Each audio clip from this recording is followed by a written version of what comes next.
the man at the front, ultimately, who gets the job done. We went to basic training at Fort Riley, Kansas. They lined us all up out there, and the big general come out and he says, "You boys are going to Vietnam and some of you ain't coming home."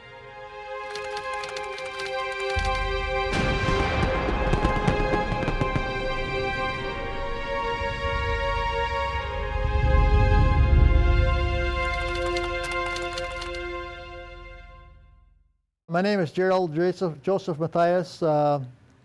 I got drafted in May of '66, got out in May of '68.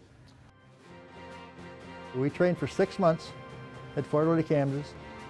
They shipped us to California by train. We got on a ship, went to Vietnam on a ship. Most people went by plane as replacements. We went as a unit. We formed up the original 9th Division over there. After 12 days, we stopped in Okinawa. They turned 4,000 troops loose and said, "Be back in 6 hours." After you've been on the sea for 12 days. Well, they had them all back in 8. We had to go get some of them. But anyway, one day out of Okinawa, the middle of the night, midnight, the MPs were chasing a guy up the galley, up the steps. He got up on top and says, "I can't go," and he jumped overboard. He didn't go to Vietnam. We circled for a day and a half. We didn't see him. And then we headed for Vietnam. And then they put us on trucks and we went to our base camp, and there was a big pile of tents out there, and he says, "There's your tent. If you want to sleep under it, you better put it up."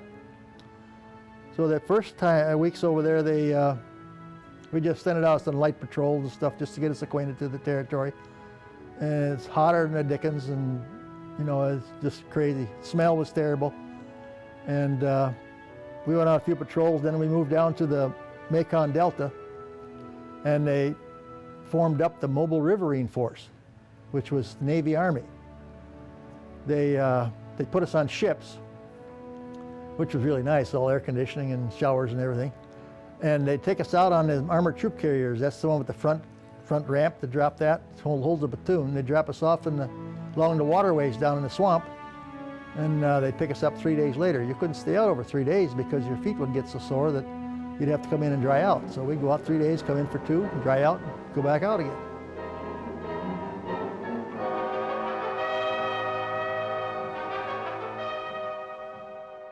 And we was always looking for the VC, and we ran into them and they ran into us several times. And our first casualty over there was one of the guys in my platoon got gored by a water buffalo. What happened was we were walking along this tree line, and I think the cow had a calf, and he got spooked, and he had this guy on the ground, pinned him to the ground. We had to shoot the buffalo to get him off of us. And the next day we got shot at from the farmer because he was mad because we shot his water buffalo.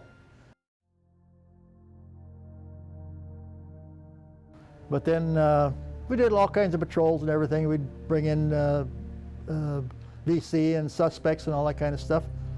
And what this Mobile Riverine Force does, they go up and down the rivers and patrol them, and we'd walk the rice paddies alongside of them. We were in waist-deep water and knee-deep mud most of the time. That's just the way it was, because it's all swamp.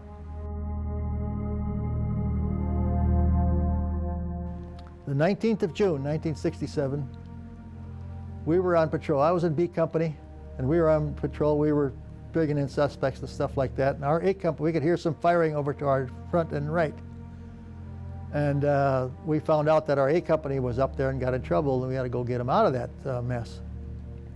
So we went up there and got alongside of them, and they got caught in a crossfire between 250 caliber machine guns. They lost 25 dead right now out of a company. I laid in a solid mud for 4 hours, couldn't go nowhere, just lay there until it got dark. And then we got back into this little ravine, and you could hear guys out there crying and, you know, just screaming because they were wounded and couldn't go nowhere. So they wanted 4 of us to go out there and bring some of those guys back. Well, we took poncho liners. We went out there and we brought 5 or 6 guys back. We didn't know if they were alive or dead or who they were or anything. But that was kind of hairy. You know, you didn't know. We could have got shot pretty easy going out there, but we made it through that. And then the next day we patrolled the thing, and walked through the whole area. They were gone. They left. Supposedly we killed 256 of them that day. And out of 4 companies, we lost 52 guys killed. A company that got caught in the crossfire had 9 guys that walked away from it out of 120. Only 9 of them walked away that didn't get wounded or killed.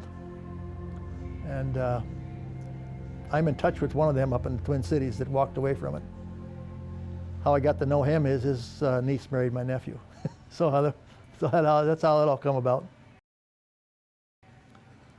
But then in September of '67, I got transferred into a different unit because we went over as a unit and they didn't want us all transferring home out of the same unit at the same time.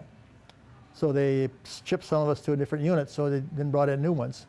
So there'd be people there. They sent me, I got out of the infantry walking and I got into gun jeeps.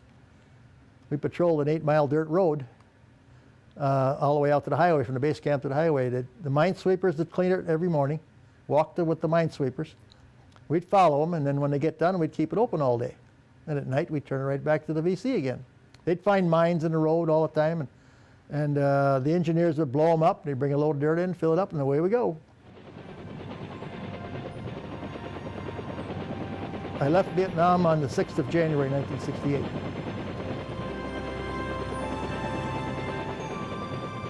Well, another thing, I left Vietnam, it was probably 90 to 100 degrees. Got to San Francisco, it was 46. Got to the Twin Cities, it was 20 below, all in 24 hours. I spent a year and 11 months in the Army, and then went home and started farming with my dad.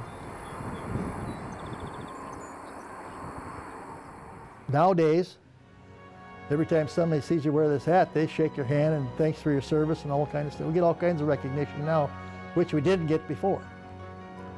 And these guys that come from Iraq and stuff now, they say they thank us for starting that.